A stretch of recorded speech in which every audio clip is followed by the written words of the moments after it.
नमस्कार, स्वागत है आप सबका। आप देख रहे हैं प्रिय रंजन भारती रिपोर्ट्स। मैं प्रिय रंजन भारती।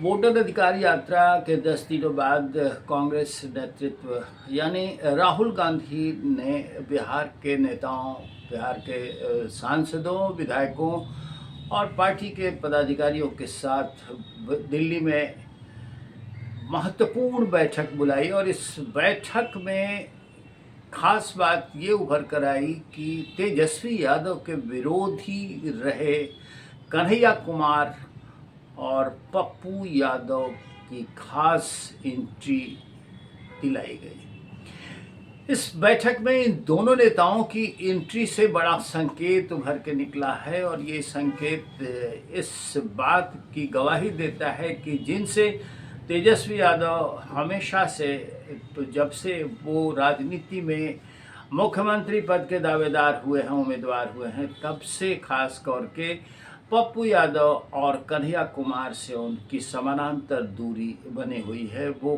किसी भी सूरत में इन दोनों नेताओं के पार्टी के फोरम पर आगे नहीं बढ़ने देना चाहते थे, लेकिन खास रूप से इन दोनों नेताओं की राहुल गांधी के नेतृत्व वाली बैठक में एंट्री इस बात का संकेत करा रही है कि कांग्रेस अब उस बढ़े हुए मन मिजाज के हिसाब से तेजस्वी यादव की परवाह नहीं करती और पूरे दमखम से चुनाव में उतरना चाहती है, अपनी सारी ताकत झोंकना चाहती है।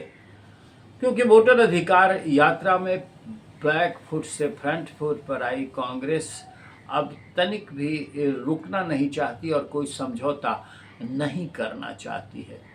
कांग्रेस 70 सीटों पर चुनाव लड़ने का दावा करती रही है और जब से कृष्णा अल्लावरू बिहार कांग्रेस के प्रभारी बने हैं, तब से कई तरह के संकेत देते नजर आए। पहले तो तेजस्वी यादव के नेतृत्व पर सवाल उठा और आज भी वोटर अधिकार यात्रा के पूरे हो जाने के बाद भी ये सवाल मौन है कि महागठबंधन के नेता का चुनाव आखिर तेजस्वी यादव हैं, चुनाव के बाद उनका चयन होगा या कांग्रेस नेतृत्व जिस तरह से कह रहा है, कांग्रेस पार्टी जिस तरह से कहती आ रही है कि आला कमान चुनाव परिणामों के बाद तय करेगा।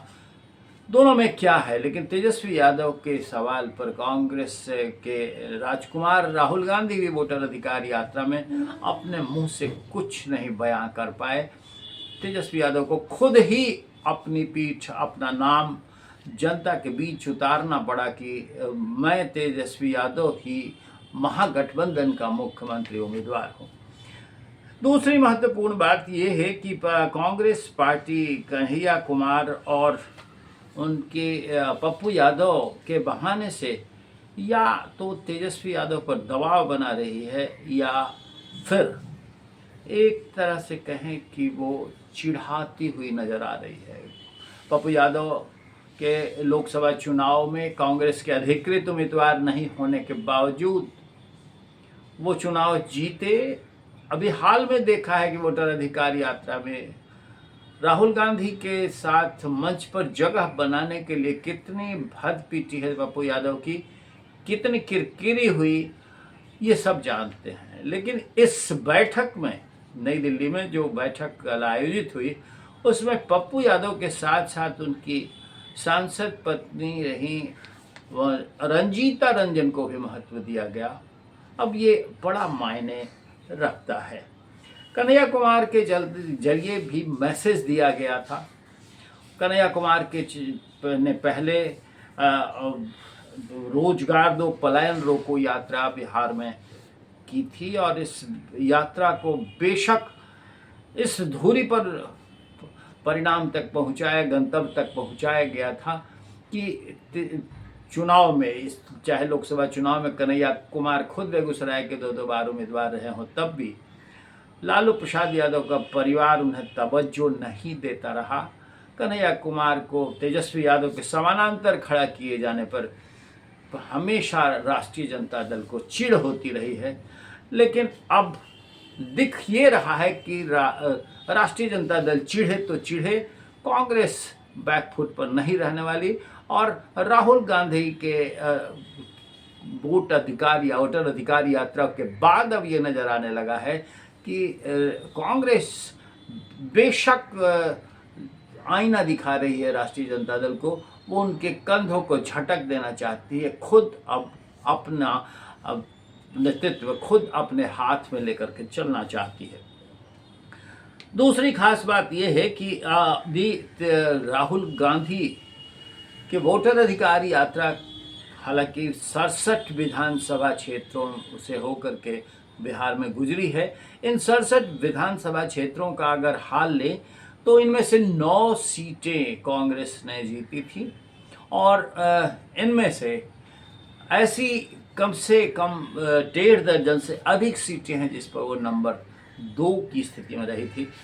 ऐसी सूरत में कांग्रेस का दबाव इस बात का है कि सीमांचल में कोई समझौता वो नहीं करे, सीमांचल में उसे भरपूर सीटें चाहिए, क्योंकि सीमांचल में मुस्लिम आबादी है और मुस्लिम आबादी को अपने साथ जोड़ने की कवायद राहुल गांधी लगातार करते हुए दिख रहे हैं।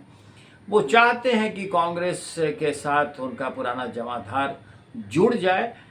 अब जुड़ता है या नहीं, लेकिन एक समानांतर कोशिश प्रशांत किशोर भी कर रहे हैं और प्रशांत किशोर की जो सूत्रों से जानकारी मिली है, प्रशांत किशोर के मुस्लिम समुदाय में बढ़ते प्रभाव की चर्चा जब बैठक में कन्हैया कुमार ने की तो राहुल गांधी ने उन्हें सिरे से चुप करा दिया, कहा कि प्रशांत किशोर से हमारा कोई लेना देना नहीं है और उनका जिक्र होना भी नहीं चाहिए। इससे ये साफ लगता है कि कांग्रेस अब सीमांचल वाले इलाकों में जहां मुस्लिम आबादी मायने रखती है वहाँ कोई समझौता नहीं करना चाहती। वो चाहती है कि भरसक जितनी सीटें वो सीमांचल में चाहें उतनी राष्ट्रीय जनता दल समझौता के तहत यानी सीट शेयरिंग में उसके लिए छोड़ दे।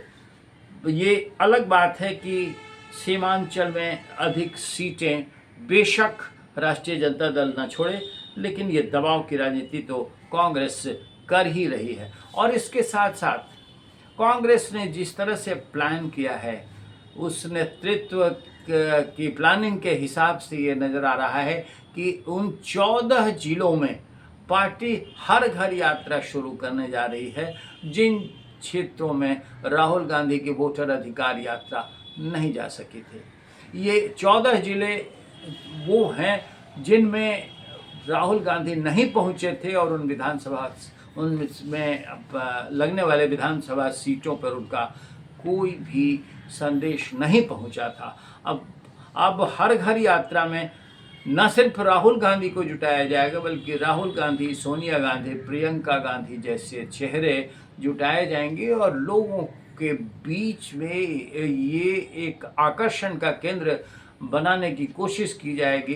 कांग्रेस की ये नई रणनीति है और ये रणनीति तब है जबकि महागठबंधन के एक साझा अभियान की बात, एक साझा यात्रा निकालने की बात हो रही थी। अब कांग्रेस के पार्टी लीडरान ये कहते नजर आ रहे हैं कि हम महागठबंधन की एकता से कोई इत्तेफाक नहीं रखते, लेकिन हर पार्टी को ये अधिकार है कि वो अपनी मजबूती का ताना बाना बुने और हम यात्रा अपनी मजबूती का आधार खड़ा करने के लिए ही कर रहे हैं। अब इन सारे जो अभियान से और निकल करके सामने ये आ रहा है कि पार्टी वास्तव में आर पार की लड़ाई लड़ना चाहती है। वोटर अधिकार यात्रा के बाद राहुल गांधी का हौसला बढ़ा हुआ है और हमेशा जो नेपथ्य में रहने वाले कांग्रेसी थे जिनकी कहीं कोई नाम और चर्चा तक नहीं थी, वो सब अब विधानसभा चुनाव की अधिसूचना जारी होने के पहले सामने आ गए हैं, मंच पर करतब दिखलाने के लिए आतुर हैं। इनके लिए राहुल गांधी ने अब हर घर यात्रा शुरू करने का एक झुंझुना थमा दिया है।